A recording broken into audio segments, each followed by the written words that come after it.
Cette semaine, dans Carnet de santé, focus sur l'alimentation en période de jeûne de Ramadan. Que faut-il et comment manger avant et après une longue journée de privation volontaire? C'est la question centrale de cette édition. Nous vous emmènerons au Rwanda, dans la cuisine d'une femme qui prépare le repas de rupture du jeûne. Nous avons demandé à une nutritionniste les secrets d'une bonne alimentation en période de jeûne. L'alimentation peut-elle affecter la libido? Pour avoir la réponse, regardez ce programme jusqu'à sa fin. Et nous verrons comment les drones servent à livrer des vivres et des médicaments. C'est dans cette édition de Carnet de santé.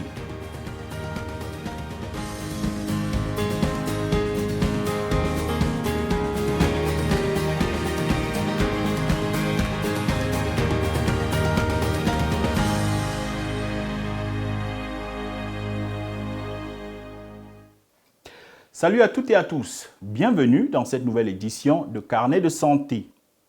Des millions de fidèles musulmans observent depuis le début du mois d'avril le jeûne de Ramadan, l'un des 5 piliers de l'islam. Cette période de jeûne, obligatoire dès la puberté, intervient lors du 9e mois de l'année lunaire musulmane. Le jeûne consiste à ne pas manger, ni boire, ni fumer, ni avoir d'activité sexuelle du lever au coucher du soleil pendant environ un mois.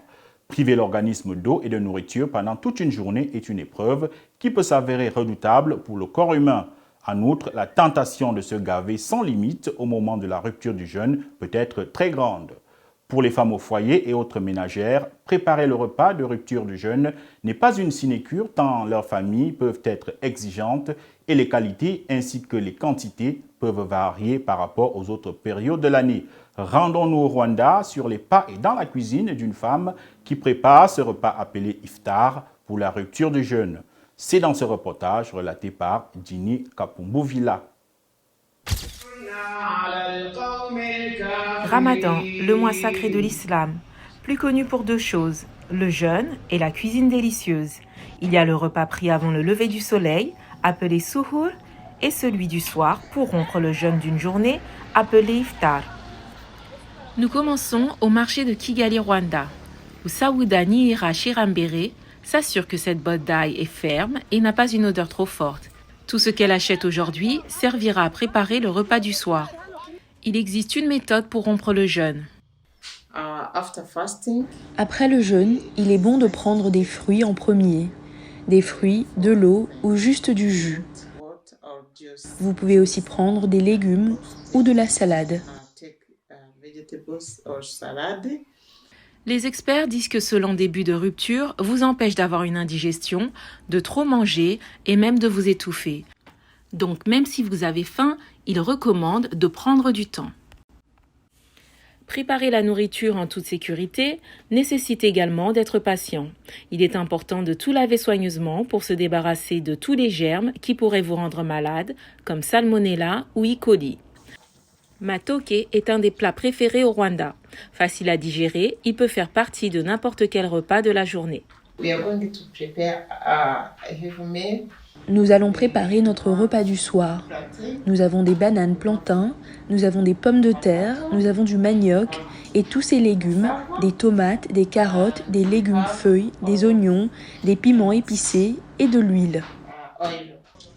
Après avoir conclu la prière du soir à la mosquée Nyamirambo, ses invités arriveront pour partager ce merveilleux repas qu'elle a préparé.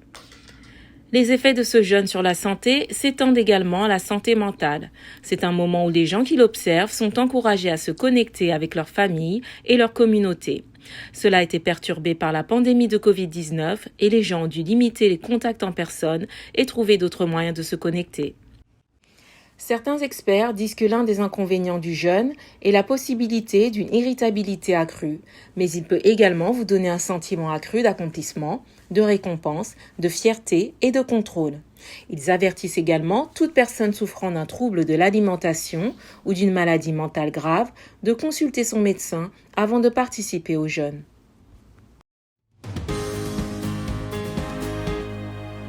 Une alimentation saine est l'une des clés pour un organisme en bonne santé.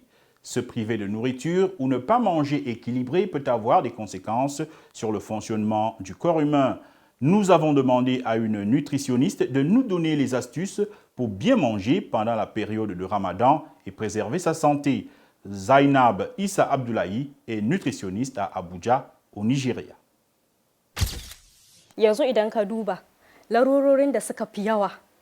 Si vous regardez, les problèmes de santé prédominants dans nos sociétés de nos jours, ce sont principalement l'ulcère, l'hypertension ou l'hypertension artérielle et le diabète. Chaque fruit est très riche en un type de vitamine, de nutriments ou d'un autre. Pour certains, il s'agit de fructose et de glucose. Certains contiennent des graisses, tandis que d'autres contiennent de l'acide citrique, ce qui est le plus courant. Les fruits contenant de l'acide citrique ne sont pas bons pour les personnes atteintes de certaines conditions.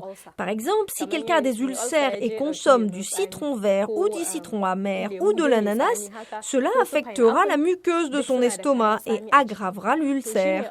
Les fruits riches en fructose et en glucose ne sont pas bons pour les personnes atteintes de diabète. Un patient diabétique ne devrait pas manger de bananes très mûres à cause de leur teneur plus élevée en sucre. Ces fruits contiennent des fibres qui ralentissent la digestion, empêchant les pics de glycémie chez les diabétiques, mais ils peuvent avoir un index glycémique plus élevé, ce qui n'est pas bon pour les diabétiques. Le niveau de consommation de fruits peut déterminer s'ils affectent positivement ou négativement le corps. Si vous en consommez trop, cela peut déclencher certaines conditions.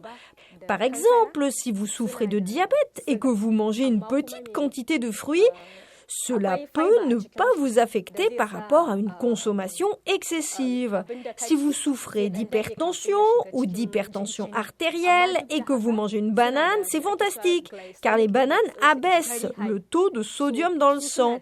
Pour les personnes sans problème de santé ou d'allergie, vous pouvez manger n'importe quel fruit. Mais vous devez tout de même éviter d'en consommer trop, car ces fruits peuvent provoquer des reflux et des malaises gastriques. Vous avez peut-être entendu qu'il existe des aliments dits aphrodisiaques, ce qui signifie que ces aliments favorisent ou augmentent la libido. Y a-t-il réellement certains aliments qui ont cet effet? La réponse est oui.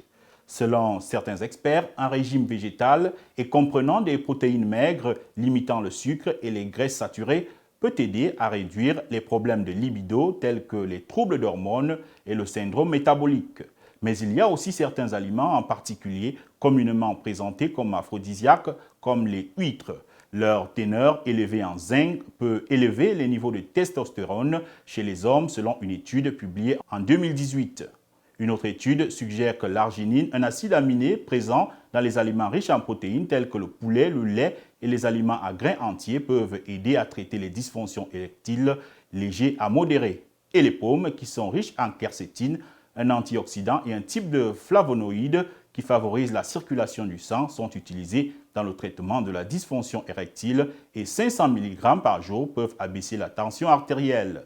L'hypertension artérielle chez les femmes peut réduire la libido et provoquer de la fatigue. Les autres aliments contenant des flavonoïdes sont les myrtilles, les fraises, le vin rouge et les cerises.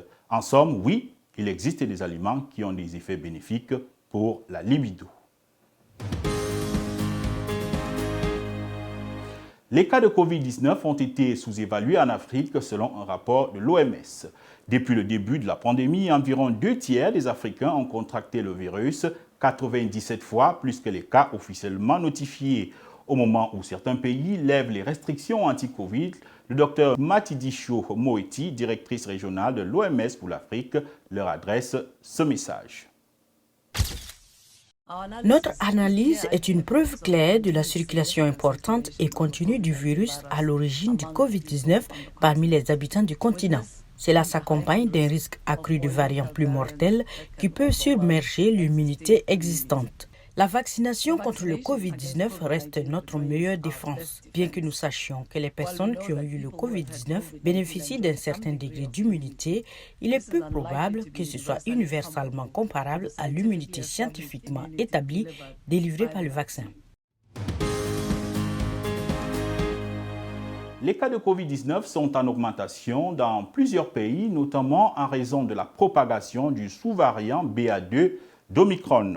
Ce sous-variant est désormais dominant aux États-Unis où une 4e dose de vaccin anti-Covid a été approuvée pour les personnes de plus de 50 ans. Laurel Bowman fait le point de la situation. Dili Diko raconte. Depuis le mois de mars, la Chine lutte contre sa plus grande vague de Covid à ce jour, avec un pic des cas atteint à Shanghai.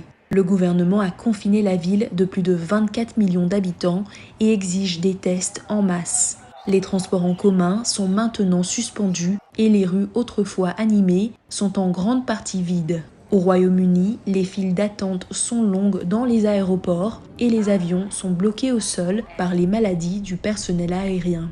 L'Angleterre connaît une nouvelle flambée de Covid-19 ces dernières semaines avec des taux d'infection au plus haut niveau depuis le début de la pandémie. Détecté pour la première fois en janvier, le variant BA2, dérivé d'Omicron, est désormais la principale cause des cas de Covid-19 dans le monde et c'est actuellement la souche dominante aux États-Unis. Elle représente 72% des variants circulant dans le pays, selon les autorités sanitaires américaines. Il n'y a aucune preuve que BA2 entraîne une maladie plus grave que le variant BA1. Il ne semble pas non plus qu'il soit plus résistant à la protection du vaccin que BA1. Mais BA2 semble être plus transmissible que BA1. Le gouvernement américain met l'accent sur la forme longue de la maladie de Covid. Le ministère de la Santé mène des efforts conséquents pour améliorer les soins aux personnes atteintes de la maladie, offrir une éducation à ce sujet et faire avancer la recherche. La forme longue du Covid est une réalité et il y a encore tellement de choses que nous ne connaissons pas à ce sujet. Des millions d'Américains peuvent être face à des effets persistants sur leur santé allant des symptômes faciles à remarquer comme des difficultés respiratoires ou un rythme cardiaque irrégulier à des conditions moins apparentes mais potentiellement graves liées au fonctionnement du cerveau ou à la santé mentale. Entre-temps, le président américain Joe Biden a reçu sa 2e dose de rappel. Il exhorte les Américains de plus de 50 ans qui viennent d'être autorisés à le faire à recevoir une dose de rappel supplémentaire. Aux États-Unis, certains restaurants et magasins pharmaceutiques font recours aux drones pour livrer de la nourriture, des médicaments et d'autres biens essentiels à domicile. Voyons cela dans cet élément que nous propose Julie Tabo de la VOA. Le récit est de Dini Kapumbu-Villa. Ce drone n'est pas parti en mission d'espionnage ou toute autre activité clandestine. Il s'agit de livrer des médicaments rapidement et en toute sécurité au domicile d'un patient. Les observateurs affirment que les livraisons par drone de nourriture, de médicaments et d'autres biens essentiels au domicile pourraient bientôt devenir plus courantes aux États-Unis, car de plus en plus d'entreprises obtiennent l'approbation de la Federal Aviation Administration, FAA, qui travaille sur les règles de sécurité régissant le transport aérien. Nous allons probablement voir plus de machines voler dans les airs. Alors que la demande de livraison à domicile augmente parmi les citadins et les habitants des banlieues américaines, ce sont les personnes qui vivent dans les régions éloignées qui peuvent en tirer le plus grand avantage. Vous allez vouloir quelque chose comme un drone capable de vous localiser, de récupérer et de vous déposer les fournitures médicales dont vous pourriez avoir besoin. Fleetrex, une société israélienne, fabrique et exploite des drones électriques qui livrent des repas des restaurants locaux au domicile des clients. Tout ce que vous avez à faire en tant que client est de télécharger l'application, de sélectionner ce que vous voulez manger, de saisir votre adresse personnelle et les informations de votre carte de crédit, bien sûr, et nous nous occupons du reste. Bash présente les livraisons à domicile par drone comme plus sûres que les livraisons en voiture ou en camion et plus rentables que les coursiers humains.